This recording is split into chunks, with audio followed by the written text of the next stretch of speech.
Hello, magandang hapon sa inyong lahat mga kababayan. Naku, ito ay nagiging malaking kabaliktaran itong nangyari dyan sa West Philippine Sea sapagkat binaliktad na po ng China itong sitwasyon dyan sapagkat pati itong Pag-asa Islands na kung saan ay marami tayong mga kababayan na naninirahan dyan sa islang yan ay sasakupin na rin ng China at pinapaalis na po tayo dyan sa lugar na yan. Yan po yung sinasabi ng Chinese Foreign Minister na si Mao Ning. Kaya pinapaalis na po tayo sapagkat sinakop daw po natin ang kanilang teritoryo na samantalang itong Pag-asa Island ay sakop po ito sa exclusive economic zone at sakop ng munisipalidad ng Palawan. Yan po yung nangyayari ngayon, no? Kaya itong Chinese Foreign Minister nila ay nagsabi na illegal daw po ang ating presensya dyan po sa Pag-asa Islands. Yan po yung sinasabi, no? Pero hindi po natitinag ang ating militar dyan sa mga sinasabi ng China. At katunayan nga po ay sinasabi ni Secretary Gibo Teodoro na hindi po tayo dapat maniniwala sa mga propaganda ng China at huwag tayong padadala sapagkat wala na daw po sa katinuan itong sinasabi at ginagawa ng China dyan po sa ating exclusive economic zone. Okay, nakita ninyo mga kaubayan, pero nakapagtataka na itong mga nakaraang linggo lamang itong ating mga kaubayan, artista katulad ni Senator Robin Padilla ay kumampi pa sa China. Pero tingnan mo ngayon mangyayari ngayon, Senator Padilla at tinatawagan kita ng pansin sa nangyayaring ito, na ano po yung inyong masasabi tungkol dito na yung Pag-asa Islands ay gusto nang paalisin yung ating mga kababayan dyan na naninirahan. Yan. At sinakop daw po natin, ito po yung kabaliktaran na statement ng Foreign Minister ng China. Sinakop daw po natin ang kanilang teritoryo. Kaya sabi nga ng ating militar, ibang klaseng kaisipan na ito. Ang sabi ng Secretary Gibo Teodoro, hindi na ito mabuti. Inaagaw na pati Pag-asa Islands na kung saan marami tayong mga kababayan na naninirahan dyan. Mayroon pong mayor dyan. Kompleto po yung elected local officials dyan in LGU. No? Kaya ito ay hindi na kapanipaniwala.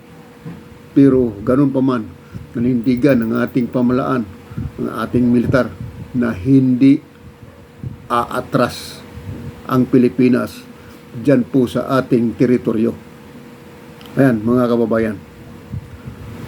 Kaya panawagan natin doon po sa ating mga kababayan na inuulit ko po yung mga artista na katulad ni Senator Robin Padilla na kumakampi pa sa China at sinumang mga Pilipino na kumakampi sa China ay huwag na po kayong magpadala sa mga propaganda ng China sapagkat wala pong maitutulong po sa ating bayan yung inyong ginagawa.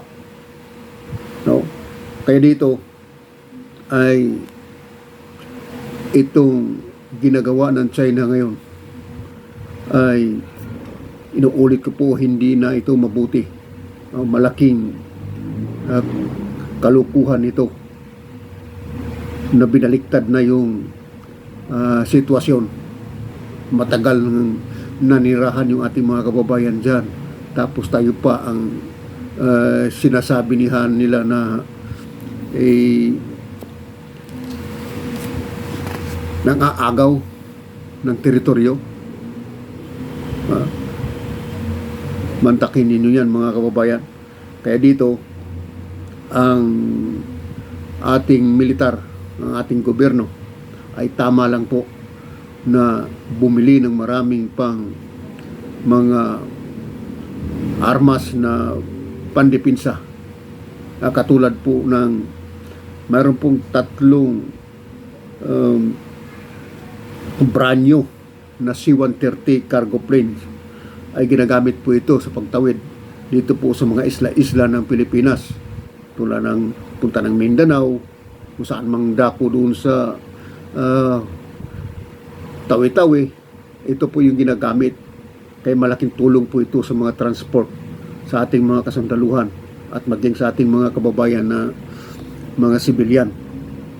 At hindi lamang po yan, mayroon pa pong 40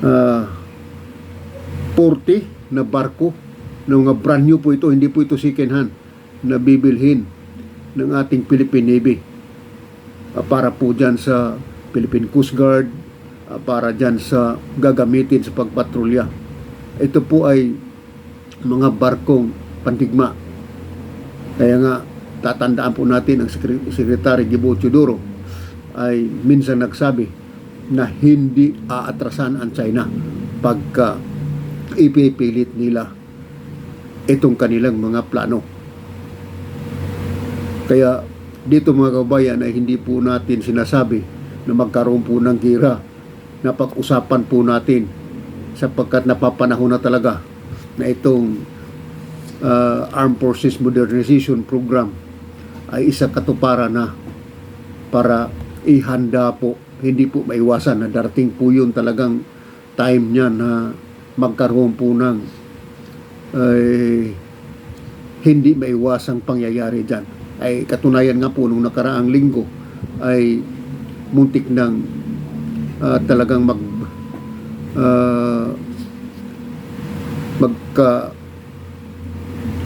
harapan itong China at saka Philippine Navy dyan po sa West Philippine Sea.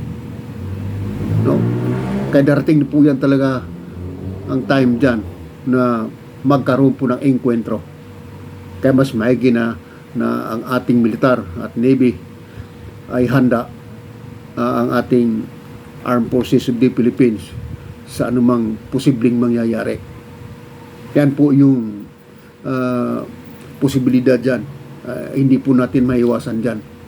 Kaya dapat ngayon pa lamang yung ating mga Pilipino maging katulad tayo sa bansang Israel na nagkaisa pagdating po sa kailangan ng bayan.